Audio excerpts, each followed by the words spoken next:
She is somebody who has set some amazing benchmarks, owns and runs most of the successful restaurants not only in India but internationally. She is my personal favorite chef, none other than Ritu Dalmia. So we have many witnesses now. There can be no fights at any of the events because I am the true Diva. You started your journey with restaurants. Correct. And catering happened much later. I had my first restaurant, which was in 1994. Okay. In Hoskas village. Sometimes I wonder, how do you all deal with those pressures? No one can fathom what Indians want. At one point in my life, I thought I knew it all. And you know what? Every bloody day, there is something new to learn. Today, food is not about eating. Yeah. Today, weddings are not about just eating. It's about an experience. Here, तुम खाना खिलाने के लिए बैठे हो. Ritu, it's always so amazing talking to you. Always learning from you. अरे ना.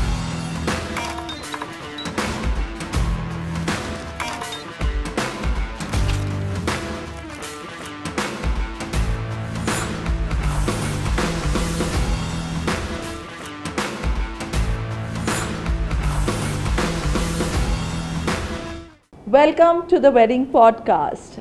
This is our Insider series, and as promised, we are going to take you into the depths of what happens in the wedding ecosystem.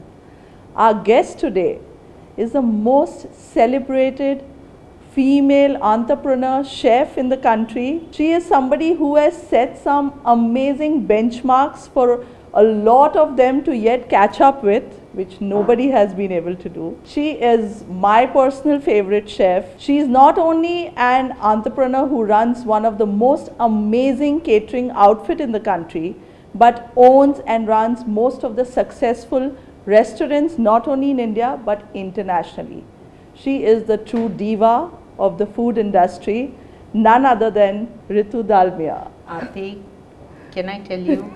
Promise me every time when we meet and when you want to fight with me for an event, you will repeat the same words. I will. Okay, so we have many witnesses now. There can be no fights at any of the events because I am the true diva. Thank you for having me. But which you are, you know that. Can I tell you? I mean, she's one of the most, you know, one thing, Ritu, that I've loved about you is when I met you for the first time, your bluntness, the way you say things the way they are. I think that's something I've learned a little bit from you. Good for you. Can I tell you one thing? I would say it's not about being blunt. I think it's very important to be honest. True. And with clients, you know this better than I do. Sometimes, not all the time, but sometimes it's wanting champagne, but want to pay only for beer. Yeah. Okay, so that can't go very well together. Yeah. And you have to be very honest from day one. True. I have to admit I've gotten into a lot of trouble because of my so-called honesty here. But in long term, I'm not complaining. I'm not complaining. I think that goes a long way. Absolutely. It's the only way to be. This industry, unfortunately, is not an easy industry. It's, you're dealing with different people every time. In restaurants, it's very easy. I make a menu, that menu is there for 3 months. True. Okay, we have trained the team, we train them again and again, and we are sorted out that this is how the food's going to be produced. True. When you're in an event, so we don't have printed menus, choose menu 1, menu 2, menu 3. You have a huge responsibility. You have a responsibility to ensure that your client has some expectations, some aspirations for their wedding. For us, it may be something which we do on daily basis, but for them, it is that very special day. It's their biggest moment. It's their biggest moment. And much as I hate getting back to the drawing board every time you do an event, to recreate, but there is no other way. There is no other way. And I'm also grateful for it because it also keeps us on our toes. That's true. You know.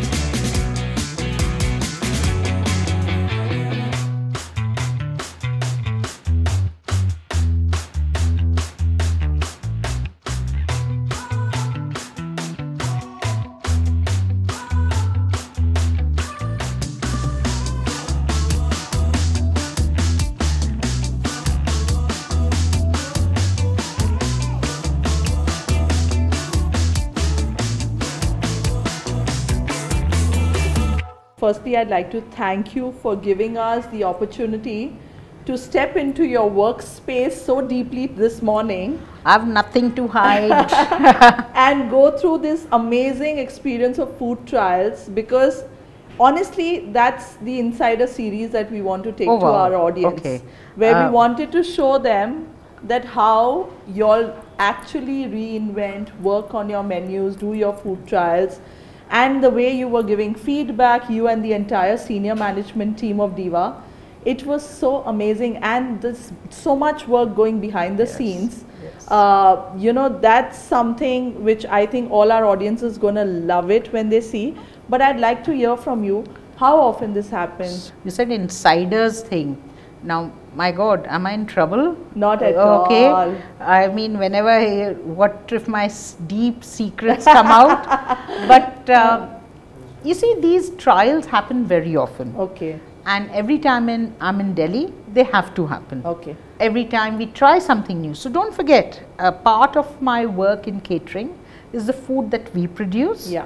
And also we curate. True. So we bring in chefs from everywhere in the world and we try their food. We get them to, and our team helps them. Yeah. And I think in a way it works as a blessing, because we get a chance to get inspired by so many others. Yeah. But that inspiration, if it doesn't turn into reality, you know, or we don't do something with it, True. it's such a gross, how shall I say, injustice to the people who have come and the team that have stayed with them.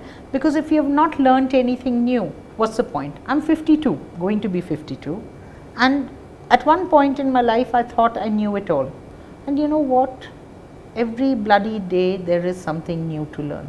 Every bloody day you see something and you say, damn, I wish I had done it before. That's so amazing what you said, Ritu. But it's true. It is true. So this realization, in a way, has been the best thing for me, which has happened in a few years, that I don't know everything. And when you realize that I don't know everything, you also reach out. Okay, we Diva as a catering, we do amazing regional Indian, but a very limited repertoire. We do brilliant Italian. Okay, but again, there's so much more happening in Italy, which maybe we cannot replicate or do the same quality, because I don't have the nuances either. We can do decent Asian, which is our version of Asian. I love it. But if you ask me to make Thai food that, let's say, Tukta makes, I cannot do it. And this realization that I cannot do what she does, this realization that I cannot make the haak like the guy who comes from Srinagar to do it for us, has been our biggest blessing, and also an opportunity to know there is lot ahead of us and there's a lot we need to imbibe going forward. And I think you all collaborate very well also. Because you have to respect them. You know, so one of the things in the early days, I will tell you, in about 10-15 years ago when we started collaborating with other chefs, I realized our team was not very cooperative. They would call the chef, give them the ingredients, and they were left on their own. But when you bring in a chef from outside, in some ways you are getting someone in your home. And if you don't give them that sense of comfort of what they would get at being at your home, they will never be able to produce what they should produce. So this is something, again, we consciously have worked upon, and our team has worked upon, that whenever we bring in a chef, we make sure every ingredient that they have asked for is available to them as per their specification. If something is not available, we talk to them, we discuss it with them, we change the menu according to them. A team is provided to them. So someone who is charge of that team, that in case there's a problem, there's someone they can always call, reach out to. And since we have started doing it, I have noticed such a change because, as I said, a Kashmiri may be able to do amazing food in Srinagar, but when he comes here and he finds spinach instead of haak, you know, how can you blame him for not being able to produce what you had done at the tasting? You're right, and it's an overall experience, you know, because when you have food laid out, the end client who's eating doesn't know, is this made by Ritu's chef, Yes, and was that yes, an outsourced? So the responsibility pretty much lies on your shoulders. And also, as you use the very correct word, today food is not about eating. Yeah. Today weddings are not about just eating or decor or about entertainment. Any event, not only a wedding, it's about an experience. And that experience can only come if you continue to innovate. You have to continuously innovate, recharge yourself. And when I say innovate, I don't mean go molecular way. I don't mean going, doing food. Trying to do fusion. Exactly. That's not. An experience is something that you look and say, wow, this looks a bit different. I want to try it. Yeah. Okay. They put it in their mouth. Oh, this tastes amazing. Yeah. Okay. And that's an experience. Yeah. And if I can't create that experience, the day I can't do it, I'm going to quit this. So Ritu, I know for a fact that you started your journey with restaurants and catering happened much later. By the way, just tell us that little story. So, you know, my first restaurant in Hoskas village, I think it was 1993. My current business partner, Geeta, she came as a guest and she says, I need a 50 people's catering for my mother's 60th birthday. I'd never catered and I was so desperate because the restaurant, if I could do 1,000 rupees sale, I was lucky. So I said, I charge her 1,500 rupees. I calculate that 60,000 rupees. I said, yeah, absolutely. She said, you've catered before? I said, many. Arey yaar, backhand. So she said, confirmed it. So I sat down with my chef and I said, 50 log ki catering hai. Menu mein there's a ravioli, there's a gnocchi, there is a fish, there's a chicken. Okay, so divide kar lete hain. 10 portions ravioli, 10 portions gnocchi, 10 portion chicken, 10 portion fish. हमारे 50 लोग का खाना बन गया. Restaurant portions. Yeah. We go there. My waiters have never done pass around service. They all were young kids, never worked in restaurants before.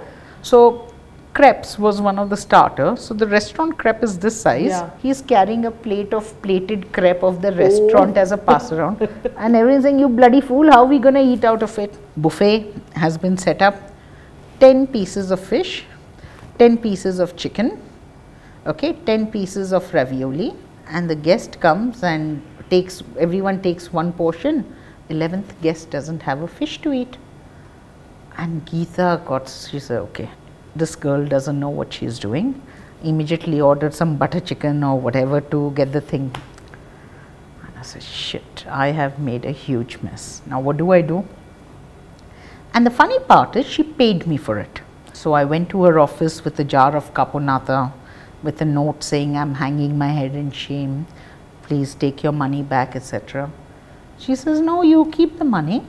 But now tell me truthfully, have you ever done a catering? I said, no, never, never. After that, I decided I can't do catering. I will run restaurants. That was old story. Vama happened, in London happened. Diva opened. For the first 5 years, I resisted and resisted. And then guests who were coming regularly to the restaurant started asking, come and just do 15 people's food. 20 people's food. And they were, because they were regular guests and I was scared they will stop coming because I've said no to catering, I started.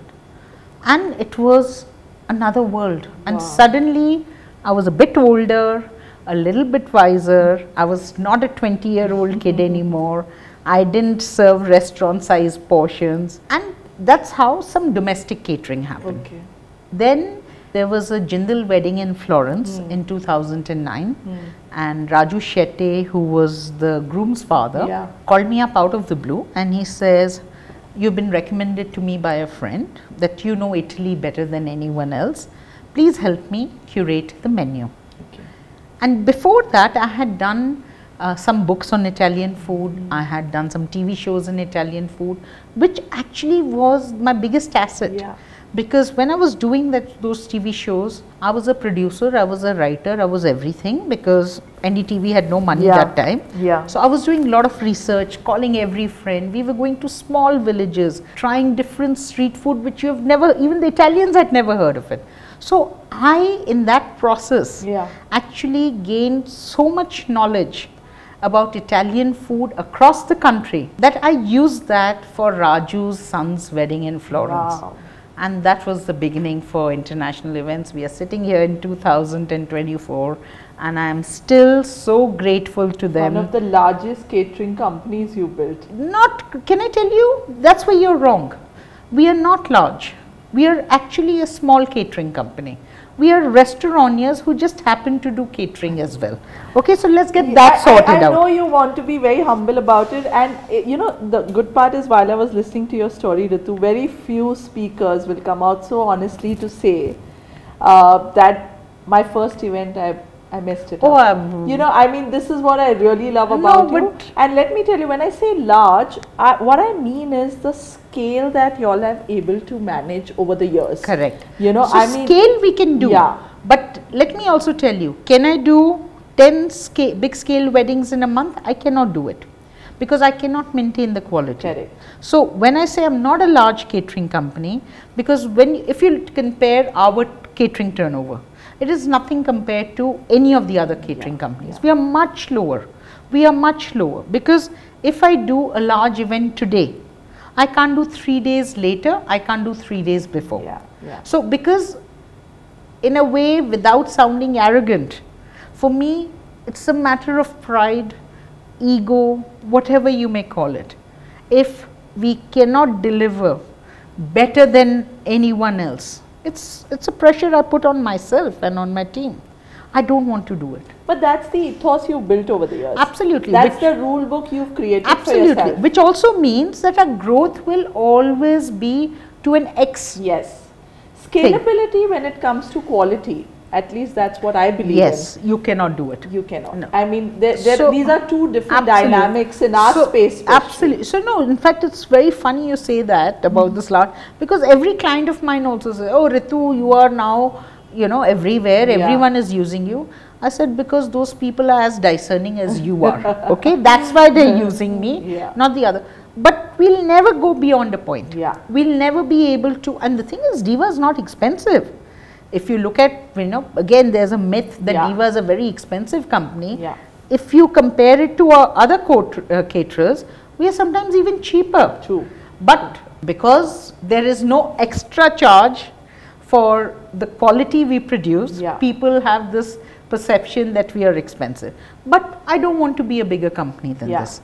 Whatever we have, whatever scalability we can achieve within that thing, great. More than that, I don't think the whole thing will change. It won't be restaurants who are, by the way, caterers as well anymore. And I have to admit, it sounds a lot cooler. And I also think the dynamics in the wedding space is changing. I mean, the large weddings will stay, they will always stay. But younger couples choose to have an intimate setting. Cleverer people. They want to have the sit downs. I mean, they want to get the entire culinary experience to be a super highlight in many different ways. So sometimes I wonder, how do you all deal with those pressures? And I know you collaborate and bring in a lot of international talent. How do you search for this, Ritu? How do you, I mean, this whole Italy story now I can relate to. That you know who to bring in. I remember those old two ladies. Yes, the grannies who came. One of them doesn't work anymore because she's 97 now, and the other one still comes, but we have to carry a chair with her behind everywhere she goes. No, so I'll tell you what, this is again a constant process. And when we say we have to innovate and find, so you know, if you get a chance later, speak to our little kids here. Whether it's Ankur, who's our corporate chef, who really now takes care of catering, or Akshara, whose job is only now menu development, or Avantika, who is calling every chef in the world to check, will you cater for us or not? It's a process. It's a process. It's a research. Then going, trying it out. So we have done. People who haven't catered ever, I said, don't worry. मैं हूँ ना. Infrastructure is given. मैं आपको दे रही हूँ ना सब कुछ. You know. So don't worry. So again, you have to be relevant. Yes. You cannot. My knowledge of 2009 is something I cherish, but it can't be 2009 and 2024. Correct. It has to, and it has.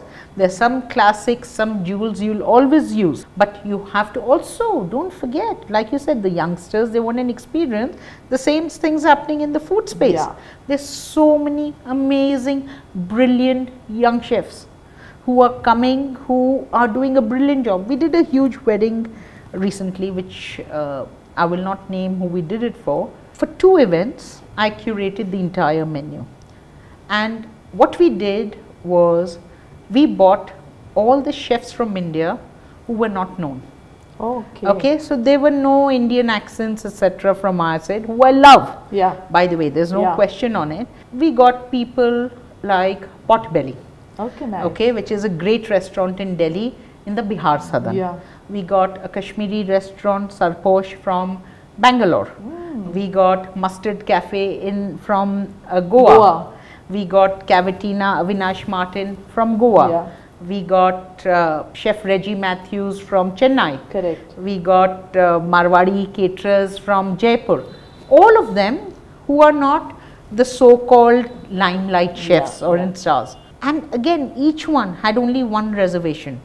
We have never catered for such numbers. We don't know how to do it.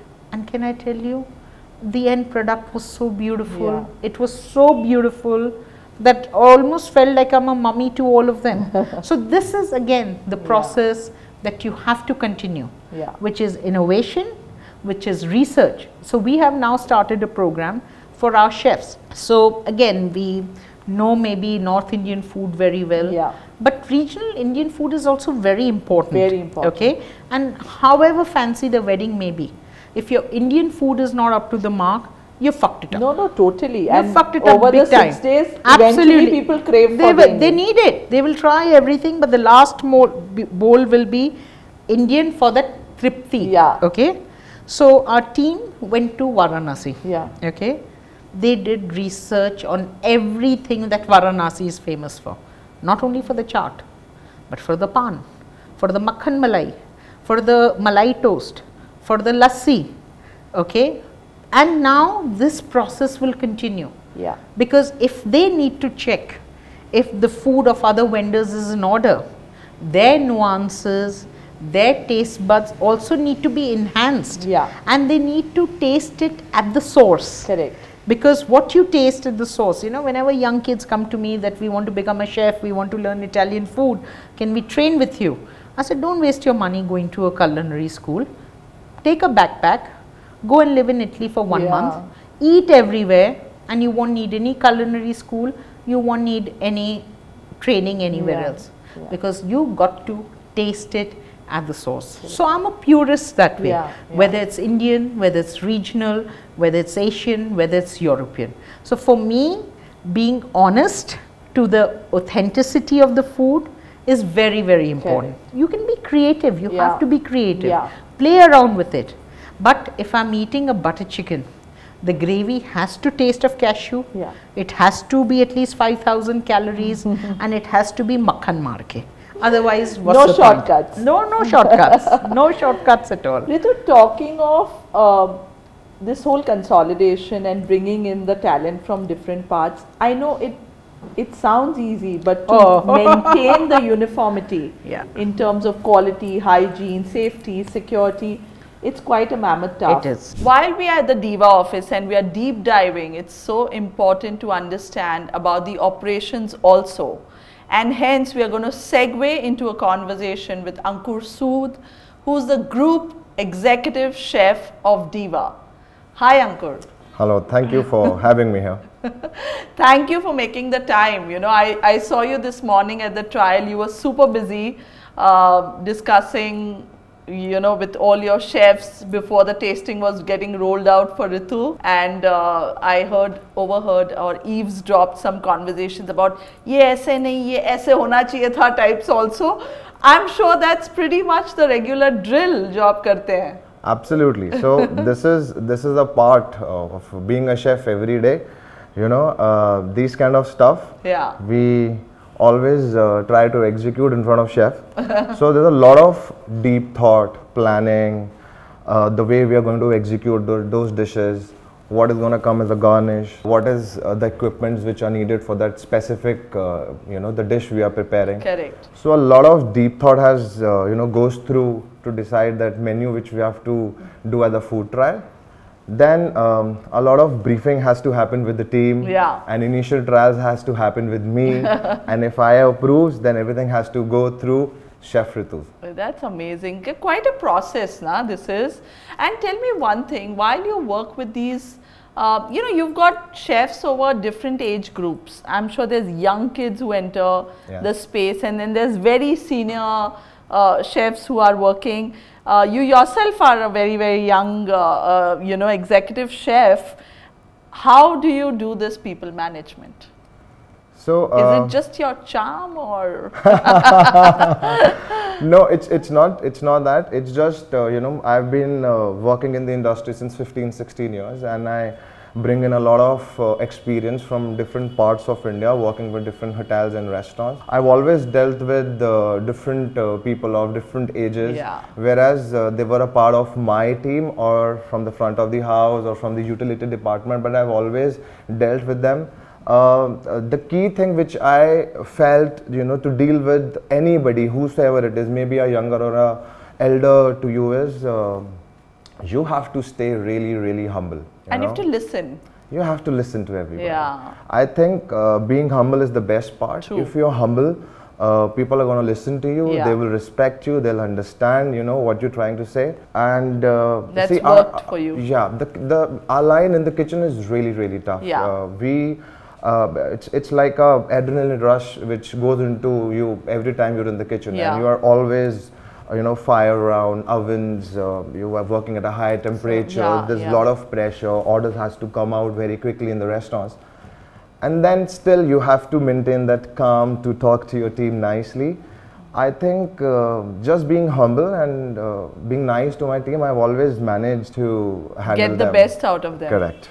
Also, I think it's so interesting what you said, that behind the scenes there's this crazy rush, you guys are all like going crazy, and then when you just step out of your kitchen door and walk into the main area, there's this smile, and then you're going to the table, and then if it's a compliment, I'm sure it's a great feeling, but there's sometimes also probably a comment that comes that makes you like, okay, now I need to go back and rework on something because there's some feedback that's come, which is probably not pleasant, No, absolutely. See, I think our hospitality industry is all about, having that smile on your face when you're meeting the guests, meeting the clients. Behind the scenes, there are a lot of things which happens in the kitchen, but when you are out talking to the clients, you need to have that smile. Hospitality industry is all about that, greeting them nicely. And yes, you get all kind of feedbacks from the guests, from the clients. Somebody, they're very happy with the food, they appreciate, they applaud, they clap for you as well. And there's some clients which they always tell you, they give a negative critique, and I think I have always accepted the critique from all the clients, all the guests, because that has always helped me to improvise, to grow, and to understand the needs of my guests. That's amazing. Talking of weddings, Ankur, I know you've been part of the back end and operations, and it's a very massive team that works, but you pretty much at the helm, controlling and planning and putting the manpower plan and the logistics and all of it. Give us one or two of the biggest challenges that you all face and in the wedding space, and how do you think it should be also overcome, See, the biggest challenge is to close the menus with the clients. That is the biggest challenge. I'm telling you, that is the main thing. If the menus are closed before time, everything can be planned well, and everything can be executed well. What happens, there's always a to and fro with the clients. Sometimes they need some kind of specific cuisines, some kind of special, food from different parts of the world, which gets really challenging for us. We try to, curate a menu which is acceptable by all the clients, but there's always ask for more, or maybe to reduce or to add something else. There's always happens like that. I jokingly tell this, that in our wedding space, there's this one statement which I think everybody in the ecosystem must have heard, whether it's a decor person, food person, planner. Kuch alag bataiye, kuch naya bataiye. You know, I'm sure you get this very often. So when it comes to that point, ke kuch alag bataiye, kuch naya bataiye, what do you all do? How do do you come back and brainstorm with your team, or you know, you offhand give certain recommendations when it comes to menus? How do you tackle this very often? Yeah, so when a client or a guest needs something out of the box stuff, so we always have a plan for that. Yeah. So, you know, we travel a lot. We do a lot of weddings around India, around the world. Yeah. And the best part, what I've learned from Chef Ritu is, go out, eat food, explore whatever restaurants you can, whatever street vendor you can, so that you can pick something or the else from those people. It's amazing. You know, and earlier I never used to do that, but since I've joined Diva and working with Chef Ritu, she's always pushed us, you know, okay, we are in Cyprus, okay, let's go to these 3-4 restaurants. Yeah. You know, she always go on Google, she finds out these restaurants and we go there. Same happens when we are in Italy, we are somewhere else doing the event in Budapest. We always try and just explore different street food and restaurants, which helps us to, you know, brainstorm and bring those couple of elements from that restaurant to add on to the other dish from that restaurant, and then we come to a conclusion, okay, this combination is coming out nice, let's try a couple of trials, then we do some R&D, some trials, and we come out with a new dish. Lovely. And this is how, you know, the new menu is curated. Amazing. Yeah. What are the different departments or the different, I would say, you know, you have your chefs, of course, but then there's also so much of back end. So how does the functionality of Diva work? So me being the group executive chef of the company, I have other executive chefs under me who take care of other parts of. And they are all based on cuisines? How does it work? No, so I have an executive chef who takes care of the events specifically.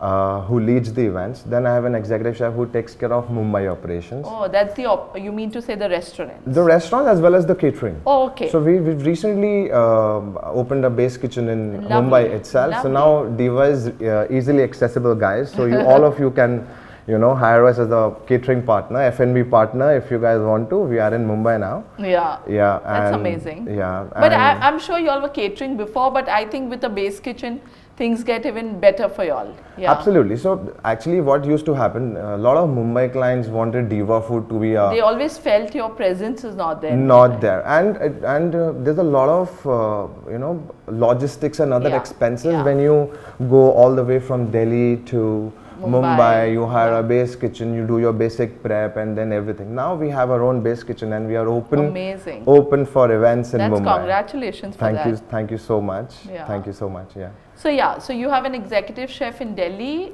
you have an executive chef in Mumbai. Yes. And then further you all divide we divide. So every section has an in charge who's a sous chef who leads the different sections. Okay. So there's an Italian section which you can say the Which is your, you know, your most, I would say, flagship. Correct. Yeah. Yes. So I have a Western section which is led by one of the sous chefs, then the Indian, the Asian, and then I have a pastry chef as well who leads my pastry for Delhi and as well as for Mumbai operations. And what is the total team size at Diva? I've never counted that, but I'll tell you, 80% of the manpower is under me as a chef. So we have it's a chef's company. Yeah. And it's run by chef. And how many female chefs in the team? I think approximately 25% of them are female chefs. Yes. That's very encouraging. Yes. No, we've always, you know, being, you know, it's a chef-driven company, and Chef Ritu being a female, we've always... At the helm, you've got a female powerhouse. Correct, and she's really a powerhouse. You know, the kind of experience she has bring in with us, and the kind of experiences she shares with us, it's really amazing. She's always been so nice, and I've never felt I'm working for a company, I'll tell you. It's been... always felt that I'm working in a family where I've always felt welcoming, and I've never hesitated if I had to go and speak to her about something or to my CEO, Mr. Nakul, who's always there to support us in every situation. We've missed having a chat with Nakul, but yeah, I did briefly meet him at the food trial. Yes. Amazing team, and with this we're going to call it a wrap with the Diva team. We're not done yet, guys. What is that one thing that makes you all stand apart and it makes it very seamless with Diva? Okay, so 3 things. As I said, you got to give the respect the vendor needs. Yeah. Okay, you got to give them attention. They're babies. They're little babies who need to be mollycoddled, who need to be given attention to. They need to be heard out if something is going wrong with them. The other people are also doing it, and some are doing it very well, some not so well. Okay, what happens is, okay, le aaya international chef. Usko, if he doesn't get the right equipment, doesn't get the right ingredients, doesn't get the right quality of helpers. So thankfully our chef team is well trained.